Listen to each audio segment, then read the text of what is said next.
অনেক দিন পর ছাদে একটা সুন্দর গোলাপ জবা ফুল ফুটেছে। অনেক দিন থেকেই জানো তো গাছটায় ফুল ফুটছিল না, তাই ফুলটা দিয়েই ভিডিওটা শুরু করলাম। আর এই যে দেখো ছোলার গাছগুলো কি সুন্দর হয়েছে। একদিন তো তোমাদেরকে দেখিয়েছিলাম, তখন কিন্তু পাতলা হয়েছিল, আর এখন দেখো অনেকটাই ঘন হয়ে গিয়েছে। আর ফুলও ফুটেছে, কয়েকদিন পর ছোলাও ধরবে। তো যাই হোক, দেখো এখন হচ্ছে সকালের কাজকর্ম করতে শুরু করব। আর সকালের কাজ মানেই তো ওই মাড়ুলি দেওয়া, ঝাড় দেওয়া। তবে মাড়ুলি দিয়ে দিয়েছি, এখন ঝাড় দিতে শুরু করলাম। আর আজকে দেখো মাড়ুলিগুলো একটু সাইডে সাইডে দিয়েছি, কারণ ওই যে কালকে লাল মাটি দিয়ে দিয়েছিলাম, আর লাল মাটির উপরে আলপনা দেয়া রয়েছে, দিয়ে দেখতে ভারী সুন্দর লাগছে, তাই সাইডে সাইডে দিয়েছি। ওই আজকের দিনটা থাকবে, কালকে যখন আবার মাড়ুলি দেব তখন ঠিক যেই জায়গায় দিই সেই জায়গাতেই দিয়ে দেব। তো ওই দিকটা ঝাড় দেওয়া হলো, তারপরে দেখো চলে এলাম এই দিকটায়। আর এই যে বাঁশগুলো পড়ে আছে, কালকে তো রুদ্রর বাবা ওই যে গোটা সিদ্ধ করার জন্য হাতা বানিয়ে দিচ্ছিল, আরও কিছু বানাচ্ছিল। তো প্রথমে কাঁচা আর কি বাঁশগুলো নিয়ে এসেছিলো, তারপরে আবার শুকনো বাতা দিয়েই করে দিয়েছিল। তো যাই হোক, চলো উঠোনটা ভালো করে ঝাড় দিয়ে নিই, আর তারপরে হচ্ছে বাইরের দিকগুলো ঝাড় দিয়ে নেব। বাইরেও তো অনেকটা জায়গা জুড়ে ঝাড় দিতে হয়। তো চলো এবারে বাইরে যাই।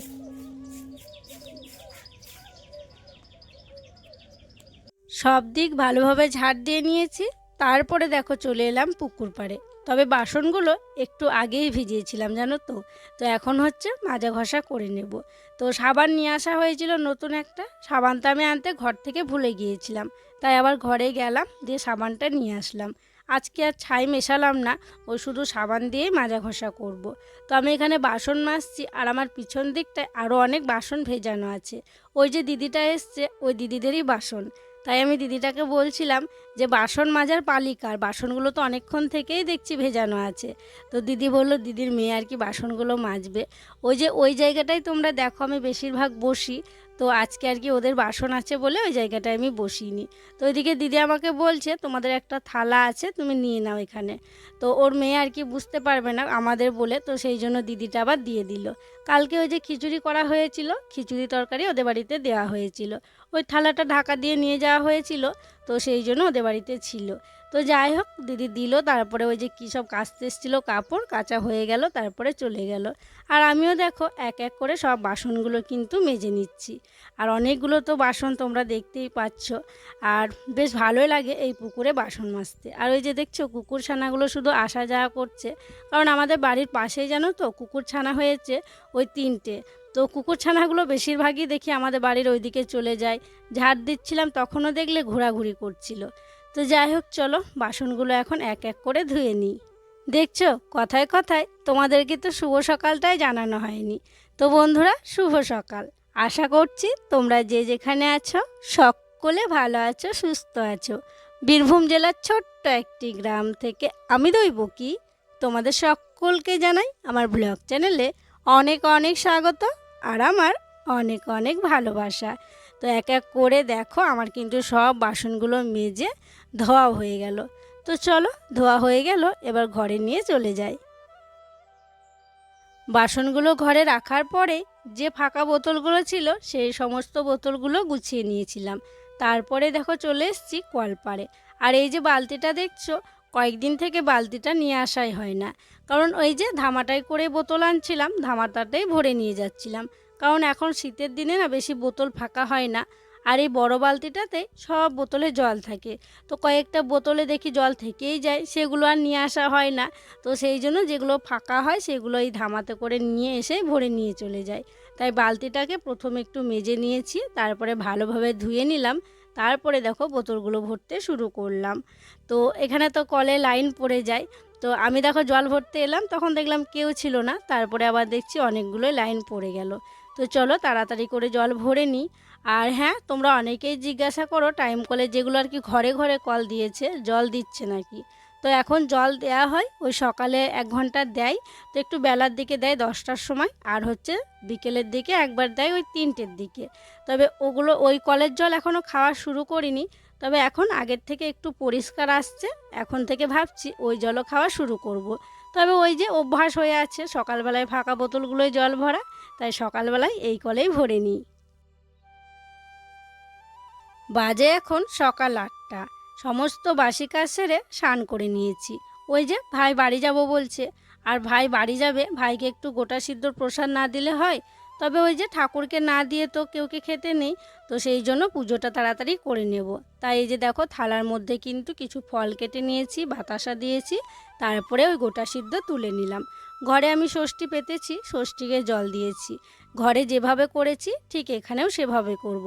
ঘরে একটু অন্ধকার অন্ধকার ছিল তো, আবার কারেন্টটাও নেই জানো তো, তাই ঘরেরটা তোমাদেরকে শেয়ার করতে পারিনি। বাইরে কিভাবে দিচ্ছি তোমাদের সাথে শেয়ার করছি। প্রথমে একটু জল দিয়ে জায়গাটা মুছে নিলাম, তারপরে দিয়ে দিলাম 5টা বাঁশের পাতা, তারপরে 5টা দুব্বা ঘাস দিয়েছি, 5 ফোঁটা সিঁদুর, আর হচ্ছে 5 ফোঁটা কাজল, আর ওই হলুদের ফোঁটা দিয়ে দিলাম। তারপর দেখো ফুল দিলাম, প্রসাদ দিলাম। এবারে আমি মা শীতল ষষ্ঠীকে জল দিয়ে দিচ্ছি, তারপরে ভক্তি ভরে প্রণাম করে নেব।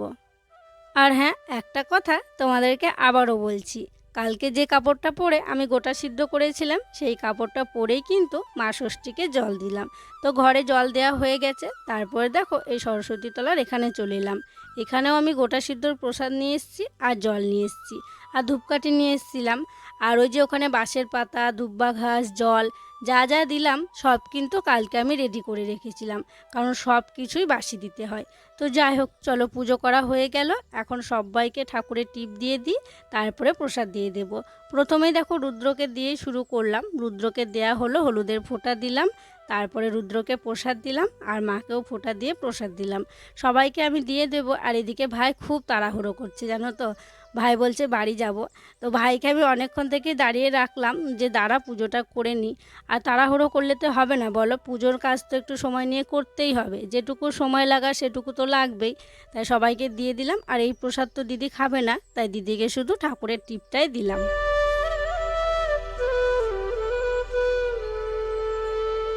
সব রকম ষষ্ঠী পুজো সন্তানের মঙ্গলের জন্য সব মায়েরা করে থাকে। তো আমি তো সবাইকে ফোঁটা দিলাম, প্রসাদ দিলাম, তারপরে মা বলল কি যে হলুদের বাটিটা নিয়ে এসো, তোমাকে আমি একটু টিপ লাগিয়ে দিই। আর এটাও তো আমার মা, তাই না বলো? তো সেই জন্য মা দেখো ফোঁটা দিয়ে দিল, তারপরে আমি হাতে একটু প্রসাদ নিয়ে নিলাম। এখন প্রণাম করে প্রসাদটা খেয়ে নেব। পুজো করা হলো, আর ভাই বাড়ি চলে যাবে, তো সেই জন্য দেখো ভাইকে মুড়ি দিয়ে দিলাম। আর আমরা মুড়ি পরে খাবো, এখনো অনেক কাজ আছে সেগুলো করে নিই, তারপরে খাবো। আর এখন বেশি বেলাও হয়নি, কি বলতো ভাইয়ের বাড়ি যাওয়ার তাড়া আছে, তো তো সেই জন্য ভাইকে আগেই দিয়ে দিলাম। আর জানিস ভাই, আজকে আমাদের রান্না হবে না, পান্তা ভাত খাবো। তো আমাদের নিয়ম আছে, তো হচ্ছে ওই যে শীতল ষষ্ঠী আছে, তো সেই জন্য ভাত রান্না করতে হয় না, উনুন ধরাতে হয় না। কালকে যে উনুন করেছিলাম ওই উনুন আজকে খালি হয়ে আছে, লেপতেও হয় না ওইটা আজকে, তো ওইভাবেই আছে। তো যাই হোক, ভাই মুড়ি খেয়ে নেবে, তারপরে হচ্ছে বাড়ি চলে যাবে, আর আমরা পরে খাবো। খেয়ে নে, আর বল কড়াই সিদ্ধ প্রসাদ খেতে কেমন লাগছে? এই দেখো কত বড় বেগুন, দেখো এইরকম কিন্তু গোটা গোটা বেগুন দিতে হয়েছে, গোটা সিদ্ধ, তো সব কিছুই গোটা। এত বড় বেগুনটা নিয়েছে কাকিমা, কাকিমা বলছে বেগুনটা খাবে। দুধ তুমি খাবা? তুমি এত বড় খেতে পারবে না। আর আমি এসেছিলাম কাকিমাদের বাড়িতে প্রসাদ দিতে, সেই কাকিমা জোর জবরদস্তি বলছে মুড়ি খেয়ে নাও, মুড়ি খেয়ে নাও। তো দেখো কি আর বলবো, বললাম ঠিক আছে খাই তাহলে। এবার বসে পড়লাম মুড়ি খেতে, তো কাকিমা ওইদিকে বসবে। আর এই যে গোটা সিদ্ধ দিয়ে মুড়ি খাচ্ছি, এই যে গোটা সিদ্ধর কলাই সিদ্ধটা, মানে এমন টেস্ট না, তোমাদেরকে কি বলবো, অসাধারণ লাগে খেতে। তবে অন্যান্য সময় জানো তো এমন পদ্ধতিতেই করলেও কিন্তু মানে এরকম গন্ধ বেরোবে না, এরকম সেন্ট হবে না এখন যেমনটা হয়। তো যাই হোক, চলো মুড়ি খেয়ে নিই, ওইদিকে ভাই যাওয়ার জন্য তাড়াহুড়ো করছে। ওই দেখো আমি মুড়ি খাচ্ছিলাম, এসে দেখছি ভাই একদম যাওয়ার জন্য পুরো রেডি হয়ে গেছে, আর গাড়িও বের করে নিয়েছে। তাই ভাইকে বললাম দাঁড়া আমি প্রসাদটা তাড়াতাড়ি করে রেডি করে দিই। তো একটু প্রসাদ দিলাম, মায়েদের বাড়ি আর কি নিয়ে যাবে ভাই। আর এদিকে দেখো দেওর যাচ্ছে, কারণ ও যাবে মামার বাড়ি, ওর মামার বাড়ি যাবে আর কি, তো সেই জন্য ওকে আর কি নামিয়ে দেবে। আর কাকারাও যাবে কালকে, তো ও আজকেই চলে যাচ্ছে। তো যাই হোক চলো, আমার কিন্তু এখনও অনেক কাজ আছে, কারণ সব বাড়িতে বাড়িতে প্রসাদ দিতে হবে। তো দেখো থালে আমি কিন্তু প্রসাদ বেড়ে নিয়েছি, এখন সবার বাড়িতে বাড়িতে যাব, ওই গোটা সিদ্ধ প্রসাদ দিয়ে আসবো। আজকে অনেক কমাস পর রুদ্র সাইকেলটা নামানো হয়েছে। জানো তো কি হয়েছে কি জানি, আজকে সকাল থেকেই রুদ্র বলছিল ওর বাবাকে যে বাবা আমার সাইকেলটা নামিয়ে দাও, আমি এখন বড় হয়ে গেছি, আমি নাগাল পাবো, সাইকেলটা চালাতে পারবো। তাই ওর বাবা ওর সাইকেলটা দেখো নামিয়ে দিয়েছে। আর নামানোর পর দেখছে যে চাকাতে একদম পাম্প নেই। তাই ওদিকে সিরিঞ্জে আনতে গেছিলো, আবার একটা বাড়িতে পেলো না, দিয়ে আবার কাকে বললো নিয়ে আসার জন্য। তো যাই হোক, এখন তো ভালো করে পরিষ্কার করে মুছতে হবে, কারণ এই ফাঁকাভাবেই ছিল, তো একটু ধুলো পড়েছে। তাই দেখো ওর বাবা ভালো করে মুছে দিচ্ছে। তো সিরিঞ্জিটা নিয়ে আসা হবে, তারপরে পাম্প করে দেওয়া হবে, দিয়ে রুদ্রসোনা চালাবে। আর ও কেমন খুশি দেখো, মানে মানে আনন্দে ও লাফালাফি করছে। সেই যে সাইকেল নেওয়ার আগে আনন্দ করেছিল, তারপরে নেওয়ার পর তো ওই 2-3 দিন চালিয়েছিল, তারপরে আর চালায়নি, সেই তুলে রাখাই ছিল। তো যাই হোক, আমিও বললাম যে বড় হয়ে যাচ্ছে, কবেই বা শিখবে, নামিয়ে দাও, ও শিখে যাবে আর কি। তো সেই জন্য আরোই নামিয়ে দিল। তো দেখা যাবে যে রুদ্র এখন কেমন সাইকেল চালাতে পারে। ঘরে ঢুকতে সামনেখানেই তো ধান রাখা হয়েছে বস্তায়। তোমাদেরকে অনেক দিন আগেই বলেছিলাম ওই ধানগুলো চাল করা হবে। তবে এই যে পুজো গেল, এ গেল তা গেল করে করে না ধানগুলো সিদ্ধ করাই হচ্ছিল না। আর ওইদিকে ভালো তেমন রোদও হচ্ছিল না। আর এখন দেখো বেশ রোদের তাপ হচ্ছে। তাই ভাবলাম যে ধানগুলো এখনই সিদ্ধ করে নেব। তবে আজকে করব না, আজকে ওই যে খড় নিয়ে আসবো, তারপরে এই যে উনুনে ছাই তুলে নিচ্ছি, সব কিছু করে যেন রেডি করে নেব। আর এখানে রুদ্র এসে বসলো, এসে বলছে, মা ছাই তুলছো কেন, কি হবে এত বড় উনুনে, তাই বলছে। তো আমি বললাম তুমি দেখতেই পাবে যে কি হবে। তো ধামা নিয়ে এসে দেখো ছাইগুলো তুলতে শুরু করলাম। তো অনেক ছাই তুলতে হবে জানো তো। ওই যে ধান সিদ্ধ করা হয়েছিল, এই যে ধামাটা দেখছো, ওই 6-7 ধামা মতো আর কি ছাই তুলতে হবে। তারপরে এই জায়গাটা ভালো করে ঝাড় দিয়ে পরিষ্কার করে নেব। তো চলো এক এক করে কিন্তু আমি ছাইগুলো তুলে নিই। আর তুলছি, আর জানো তো বাইরে রেখে আসছি, বাইরে ফেলে দিয়ে আসছি, আবার আসছি, আবার নিয়ে যাচ্ছি। কাজগুলো করলাম, তারপরে ভালো করে হাত মুখ ধুয়ে আসলাম। তারপরে দেখো বসে পড়লাম খাবারগুলো নিয়ে। কালকে যে সমস্ত কিছু রান্না বান্না করা হয়েছিল সেগুলোই তো আজকে খাবো, আজকে কোনো কিছু রান্না করতে নেই। তো দেখো এই যে কড়াইয়ে দেখছো, এগুলো হচ্ছে মাছ, মাছের টক, আর এখানে আছে টমেটোর চাটনি কালকের, এখানে আছে টক যেটা কালকে করা হয়েছিল আলু কচু আর কি বড়ি সব কিছু দিয়ে, আর এখানে আছে বাঁধাকপির ঝাল। আর এই যে দেখছো গোটা সিদ্ধ, সেটাকে আবার কাঁচা লঙ্কা, কাঁচা পেঁয়াজ, সর্ষের তেল সব কিছু দিয়ে লবণ দিয়ে মাখা হয়েছে। আর এই যে দেখছো গামলায় ভাত। তো এক এক করে দেখো সবাইকে ভাত বেড়ে দিয়েছি। আর সত্যি গো, এই যে ভাতটা খাচ্ছে সবাই, তো সবাই বলছে নাকি পান্তা ভাতটা মনেই হচ্ছে না। তো পান্তা ভাত বলাও ভুল হবে, এটা বাসি ভাত বলাই ঠিক হবে বলো। জল দেওয়া নেই, জল দিলেই কিন্তু পান্তা হবে। তো যাই হোক, সবাই মিলে খাচ্ছি আর বেশ ভালোও লাগছে জানো তো। এই যে সবাই আনন্দ করে সবাই মিলে খাচ্ছি, তো এই একটা দিনই জানো তো খুব ভালো লাগে সবাই মিলে বসে পান্তা ভাত খেতে। ওদিকে দিদি বসেছিল, দিদি বলছে কাঁচা লঙ্কা নিয়ে আসা হয়নি, দিদি আবার গেল কাঁচা লঙ্কা আনতে। তো আমি বললাম তাহলে আর কি কাঁচা লঙ্কা কাটা আছে ওগুলো নাও। দিদি বললো গোটা নিয়ে আসি, তাই আবার দিদি গিয়ে গোটা লঙ্কা নিয়ে এলো। তো সবাই কিন্তু খুব আনন্দ করে খাচ্ছে। তো আমি দেখো পরে আবার টকটা নিচ্ছি। আর রুদ্রসোনাও কিন্তু আজকে পান্তা ভাত খাচ্ছে। আজকে মা ষষ্ঠীর আশীর্বাদে কাউরির কিচ্ছু হবে না গো এই ভাত খেয়ে। সবাই কিন্তু ভালো থাকে, সুস্থ থাকে, আর এটাই কিন্তু আমাদের নিয়ম। খাওয়া দাওয়া করলাম, খাওয়া দাওয়া করে বাসনপত্রগুলো মাজা ধোয়া করলাম। আর আজকে জানো তো অনেকগুলো বাসন ছিল, কারণ তোমরা তো দেখলে যে সবাই একসাথে খেতে বসেছিলাম। তো অনেকগুলো বাসন ছিল, সেগুলো মাজা ধোয়া করে আরও কিছু কাজ ছিল সেগুলো করলাম, করে এলাম ছাদে। রুদ্র বাবা ছাদে এসছে, ও একটু আগেই এসছে। তো আমি কাজগুলো করলাম, তারপরে ছাদে এলাম। আর কি বলো তো, আজকে একটু কাজটা কম আছে, কারণ রান্না বান্না নেই। আর আমাদের কিন্তু রান্নাবান্না নিয়ে হচ্ছে সারাদিনের ব্যস্ততম জীবন কাটে। মানে সকাল থেকেই ভাবি কি রান্না করব, কাটাকুটি বাটাবুটি, তারপরে রান্না করা, রান্না হয়ে গেলে হাঁড়ি কড়াই মাজা, রান্না নিয়ে আর কি বসে থাকতে হয়। তো সেই জন্য আর কি কাজটা অনেকটা আজকে কম আছে, হাতে একটু বেশি সময় পেয়েছি। তাই ভাবলাম যাই ছাদে গিয়ে কর্তাগিন্নি একটু গল্প করি। আর রুদ্রসোনাকে ডাকলাম, ও এলো না, ও বললো আমি কাকিমাদের বাড়িতে মানে ঠাম্মিদের বাড়িতে সাইকেলটা নামিয়ে থাকবো। দিয়েছি, সাইকেল নিয়ে এখন খেলা করছে, সাইকেল চালাচ্ছে দিদিতে আর রুদ্রতে। ও বললো আমি ছোটো ঠাম্মিদের বাড়িতে থাকবো। আমি বলছি সাইকেল চালাইও না, এখন বাইরে কেউ নেই, তুমি পরে চালাবে, আবার বিকেলবেলায় যখন আমরা থাকবো রাস্তায় বাইরে থাকবো, সবাই থাকবে, তখন চালাবে। তো বললো ঠিক আছে, তাহলে আমি ঠাম্মিদের উঠোনে খেলা করব। ঘুম পাড়াতে চাইলাম, কিছুতেই ঘুমালো না। আর আজকে তো পান্তা ভাত খেলাম, তার জন্য দৈবকে বললাম চলো ছাদে একটু রোদে গিয়ে বসি। আর জানো তো পান্তা ভাত বটে ওটা, কিন্তু একদম খেয়ে মনে হচ্ছে না যে ওটা কালকের ভাত, মানে মনে হচ্ছে আজকে রান্না করেছি দিয়ে ঠান্ডা হয়ে গেছে। মানে ঠান্ডা হয়ে গেলে গরম ভাত যেমনটা লাগে ঠিক তেমনটাই লাগছিল। তরকারি পাতিগুলোও মনে হচ্ছিল না যে বাসি, কারণ তরকারিগুলো তো ফ্রিজে রাখা হয়নি, বাইরেই রেখেছিলাম। আগে তো ফ্রিজ ছিল না, এখন ফ্রিজ হয়েছে, তো তাও রাখিনি আর কি, ভাবলাম একটা দিন ভালো হয়ে থাকবে তাই বাইরে রেখেছিলাম। তরকারি পাতিও খুব সুন্দর হয়েছিল, মানে সুন্দর সুন্দর হয়েছিল। আর ওদিকে আবার কলাই সিদ্ধ নিয়েছিলাম, সব কিছু কলাই মিলিয়ে শুদ্ধ মেখেছিল। সব কিছু মিলিয়ে তো বেশ জল দেওয়া ছিল না বলে ভাতটা মানে মনে হচ্ছিল ভালো, খুব সুন্দর লাগছিল খেতে, বলো। সব কিছু দিয়ে বেশ জমিয়েই ভাতটা খাওয়া হলো, বেশ ভালো লাগলো, দারুণ লাগলো, দারুণ। সবাই বলছিল ভাতটা খেতে আমি খুব তো ভালো মাঝে হয়েছে। মধ্যে খাই পান্তা ভাত, বাড়ির কেউ খায় না, অতটা সবাই পছন্দ করে না, তবে আমার খুব ভালো লাগে। আমিও খাই। তো সবাই খেলো আজকে, আর এটা নিয়ম জানো তো, আমাদের আজকে পান্তা ভাত খেতে হয়। আর দেখো বক্সটা একটু বন্ধ হয়েছে, না সারাদিন বক্স বাজছে। সকাল থেকে আর বাজছে। দৈবকীকে প্রত্যেকটা ভিডিওতে মানে ভয়েস ওভার করতে হচ্ছে, এরকম করে যে ভয়েস দিয়ে তোমাদের সঙ্গে কিছু কথা বলবে, তো সেটা পারছে না, কারণ সবসময় বক্স বাজছে, সেই জন্য। তো চলো একটু বসি নাকি আমরা। তারপরে ছাদেও কিছু কাজ আছে, সেই কাজগুলো করব, করে আমার নিচে নাই যাব। দৈবকীর। দেখো রোদটা এখন অতটা গায়ে নেওয়া যাচ্ছে না, কারণ বেশ রোদের তাপ আছে। তবে এই যে ঠান্ডা ঠান্ডা ভাত খেয়েছি তো সেই জন্য আর কি ভালো লাগছে। তো চলো বিকেল পর্যন্ত বসে থাকবো নাকি? কি করব এখন, আর নিচে গা গড়া দেবো না, উপরে বসে থাকবো, গল্প করব। ছায়া পড়ে গেছে, দেখো ছায়া এসছি, রোদে বসা যাচ্ছে না। তাই 3:30 বেজে গেল। 4:30টার সময় নিচে যাব, তারপরে যে কাজগুলো আছে সেগুলো করব। এখন বাজে বিকেল 4টে। তোমাদেরকে তখন বললাম যে 4:30টার সময় নিচে যাব, তবে 4টে যখন বেজে গিয়েছে ভাবলাম ছাদের কাজগুলো করে নিই। আর ছাদের কাজ বলতে এই যে ঘেটু তোলা, তারপরে ঘুঁটে তোলা, এগুলোই হচ্ছে ছাদের কাজ।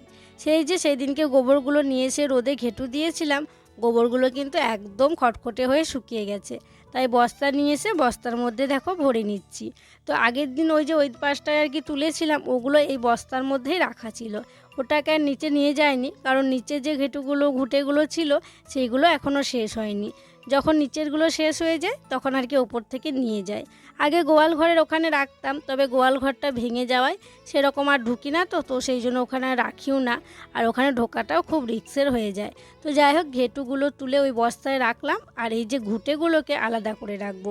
তো সেই দিনকে ঘুঁটেগুলো মেলেছিলাম, এখন আর তুলি না জানো তো, কারণ এখন তো বৃষ্টি হয় না, আর সেই রকম শিশিরও পড়ে না। তো যেমন শিশির একটু একটু পড়ে, তেমন সারাদিনে কিন্তু রোদটাও খুব ভালো থাকে, তো সেই জন্য তুলি না, ছাদেই মেলা ছিল। আর কে বারে বারে তোলা ফেলা করবে বলো, তবে ওই বর্ষার দিন বা কোনো দিন হলে কিন্তু তুলতে হতো। তো চলো ঘুঁটেগুলো এক এক করে সব ভরে নিই। ছাদ থেকে নিচে এলাম, তারপরে যেখানে ঠাকুর হয়েছিল সেখানে এলাম, দিয়ে দেখছি রুদ্রসোনা নাচ করছে। দেখো ওরা 3 বন্ধু মিলে কেমন নাচ করছে, তবে ও নাচ করছে, আনন্দ করছে, আর আমার মনে মনে ভয় লাগছে জানো তো, কারণ ওই যে ওর হাতের জন্য পড়ে যাবে না লেগে যাবে, আর এবছর হাতের জন্য কিন্তু ও স্কুলে খেলাতেও নাম দিতে পারেনি। তো বন্ধুরা সন্ধ্যা হয়ে গেছে, সন্ধ্যাবাতি দিয়েছি, চা করে সবাইকে চা দিয়েছি, তারপরে দেখো ঘরে এখন বসে আছি। আর আজকে দুপুরে তো অনেক সময় পেয়েছিলাম, রুদ্র বাবা আর আমি বিকেলে বসে অনেক গল্প করেছিলাম, কারণ আজকে রান্না বান্না ছিল না। আজকে কিন্তু সন্ধেবেলাটাও পুরো ফ্রি, কোনো কাজকর্ম নেই। আর রুদ্র তো আগেই আমাকে বলে রেখেছে যে মা আজকে কিন্তু আমি পড়বো না, ঠাকুর হয়েছে ওখানে গান হচ্ছে ওখানেই থাকবো। তো রুদ্র ওখানেই আছে, ওর বাবা আছে, তারপরে বৃষ্টি আছে, তো ওরাই ওকে দেখাশোনা করছে। আর আমি ঘরে আছি, গেছিলাম একবার, তো আবার ঘুরে এলাম। তো আমি এখন তোমাদের কমেন্টগুলো দেখছিলাম আর রিপ্লাই দিচ্ছিলাম, আর ভিডিওর কিছু কাজ ছিল সেগুলোই আর কি করে রাখছিলাম। তো অন্যান্য দিন তো সন্ধেবেলা রুটি হয়, আজকে রুটি হবে না, কারণ কালকে যে গোটা সিদ্ধ করা হয়েছে সেই গোটা সিদ্ধ দিয়ে, আর সকালে তো লঙ্কা বাটা করা হয়েছে সেটা দিয়েই সবাই রাত্রে মুড়ে খেয়ে নেব। আর রান্নাবান্নার হেসেলেও কিছু নেই, কারণ মানে পান্তা ভাত খেয়েছিলাম, তখন যা যা ছিল সব কিছু কিন্তু খেয়ে নিয়েছি, আর কালকের জিনিস ওগুলো থাকতো না, তো সেই জন্য আর কি খেয়ে নিয়েছি। তো যাই হোক, এখন কিছুক্ষণ বসে থাকবো, তারপরে ওই খাওয়ার সময় হবে, তখন হচ্ছে কলাই মুড়ি আমরা খেয়ে নেব। আর আজকের দিনটা কেমন কাটালাম রান্নাবান্না না করে, সবটাই তো তোমাদের সাথে শেয়ার করলাম। তো এখন আর কিছু শেয়ার করার মতো নেই। তো চলো তাহলে বন্ধুরা, আজকের মতো এখানেই বিদায় নিচ্ছি গো। তোমরা সকলে ভালো থেকো, সুস্থ থেকো। আর যারা নতুন বন্ধু হয়ে আমার এই ভিডিওটি দেখছো, তাদের কাছে একটি অনুরোধ করব, আমার চ্যানেলটিকে সাবস্ক্রাইব করে আমার পাশে থেকো। আর যারা পুরনো বন্ধু হয়ে আমার পাশে আছো, তাদেরকে আমার অসংখ্য অসংখ্য ধন্যবাদ আর অনেক অনেক ভালোবাসা। দেখা হবে আবার পরবর্তী ব্লগে।